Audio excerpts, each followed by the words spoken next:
Magandang tanghali, bagong Pilipinas. Una sa ating mga balita. Nasa Singapore si Pangulong Ferdinand R. Marcos Jr. para sa 2-day working visit.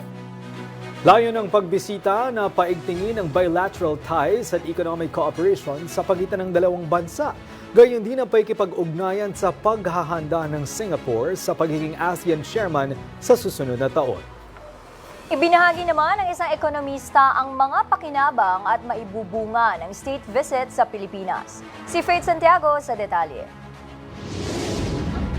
Alas 5 ng hapon, July 14, tumulak patungong Singapore si Pangulong Ferdinand R. Marcos Jr. para sa 2 araw na working visit. Inaasahang makikipagpulong ang Pangulo kay Prime Minister Lawrence Wong kung saan tatalakayin ang pagpapalakas pa sa bilateral relations ng Pilipinas at Singapore.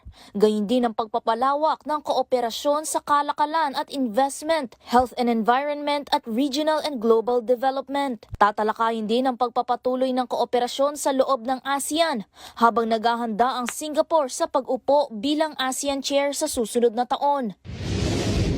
Sa kanyang panayam sa 13 Mornings, ibinahagi ni RCBC Treasury Group Chief Economist Michael Ricafort ang ilan sa maaaring maidulot ng pagbisita ng Pangulo. Nasa top palagi yan, top 3 to top 5 na pinakamalaking remittances in a given year, no, galing Singapore. Siyempre, kapakanan ng mga OFWs natin. Yeah, financial is one. And pangalawa, siyempre, yung interest din nila. Ayon kay Ricafort, mahalaga ang pagpapalakas ng ugnayan ng dalawang bansa upang mapanatili ang proteksyon at kapakanan ng mga Pilipinong nagtatrabaho sa ibayong dagat. Malaki rin nila ang potensyal na mapalawak pa ang trade at investment dahil kapwa miyembro ng ASEAN ang Pilipinas at Singapore. Kahit nga at the grassroots sa mga tindahan sa Singapore, may mga ano doon, no, mga Philippine brands na iba na dominate, no, to name a few. Siyempre, yung mga sa snack food business and among many other businesses, no, yung trade natin, yung mga in-export natin sa kanila.